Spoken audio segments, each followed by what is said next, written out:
Hello అండి అందరికీ.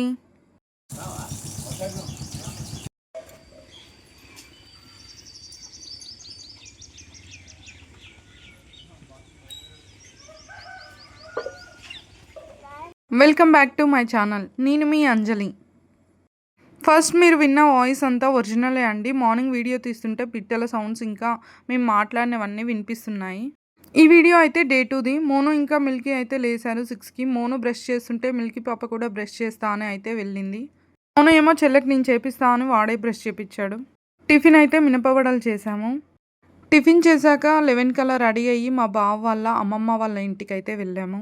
మేము వెళ్ళి నానమ్మతో మాట్లాడుతుండగానే ఈలోపు మా చిన్న అత్తయ్య వచ్చారు అక్కడికి. ఇంకా అందరం కూర్చొని కాసేపు అయితే మాట్లాడాము. మా అత్తయ్య వాటర్ చేస్తుంటే ఓడలలో నుండి మోను వెళ్ళి చూస్తున్నాడు నాని ఏం చేస్తుందని.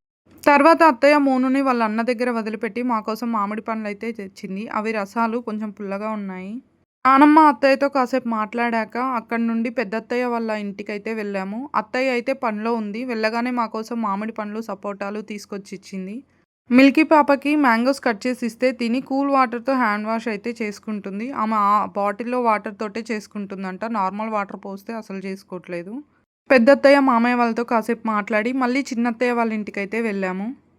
అక్కడికి వెళ్ళేసరికి పిల్లలందరూ మంచిగా ఆడుకుంటున్నారు వేప చెట్టు కింద. ఇక్కడ బాతులు ఉన్నాయి, అవి బయటికి వెళ్తున్నాయని అత్తయ్య పిల్లలు వెళ్ళి వాటిని లోపలికైతే తీసుకొచ్చి గేట్ వేసేసారు. గేట్ వేస్తే బయటికి వెళ్ళవనిక. చూసారా మిల్కీ పాప డక్స్ కోసం వాటి వెనకే వెళ్తుంది. వేప చెట్టు కింద చాలా చల్లగా ఉంది. పిల్లలందరూ చెట్టు కింద ఆడుకుంటూ ఉన్నారు. మోను ఇంకా మిల్కీ అయితే వాళ్ళ అన్నయ్యతో బాగా ఆడుకున్నారు ఇసుకలో. సరే వాళ్ళు ఆడుకుంటున్నారు కదా అని నేను మా వారైతే తోట దగ్గరికి వెళ్దామని స్టార్ట్ అయ్యాము. అక్కకి అత్తయ్యకి అయితే చెప్పి మేమైతే తోట దగ్గరికి స్టార్ట్ అయిపోయాము. ఇప్పుడు ఈ వీడియోలో కనిపించే ఇల్లు ఎంత బాగుందో. తోటలో కట్టుకున్నారంట. బయట నుంచి చూస్తేనే లుక్ అదిరిపోయింది. మరి లోపల ఎలా ఉందో నాకైతే నచ్చింది అది బయట నుంచే చూడగానే.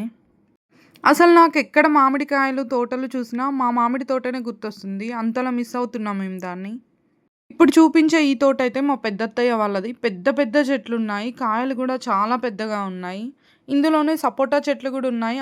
అవి కూడా మామిడి చెట్లంత హైట్ ఉన్నాయి ఒక్కొక్క చెట్టు.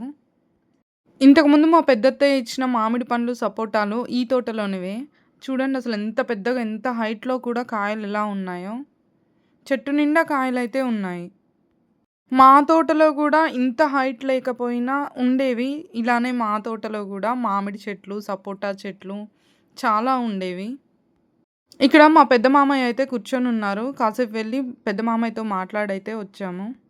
ఇది చేపల చెరువు కోసం తీస్తున్నారంట 100 రోజుల పని కింద. మా అక్క వాళ్ళది, అంటే మా హస్బెండ్ వాళ్ళ అన్నయ్య వాళ్ళది. ఎలా ఉందా అని చూద్దామని వచ్చాము. ఇంకా రిటర్న్ అయితే వచ్చేసాము. మేము అటు వెళ్ళొచ్చేలోపు మా మామయ్య అయితే మా కోసం మామిడికాయలు అయితే కొన్ని తీసిచ్చారు. ఇవైతే చాలా పెద్దగా ఉన్నాయి. ఇక ఈవినింగ్ 4కి అలా అయితే మేము ఇక్కడ నుండి గుండ్ల సింగారం అయితే వెళ్ళిపోయాము మా ఇంటికి. Thanks for watching.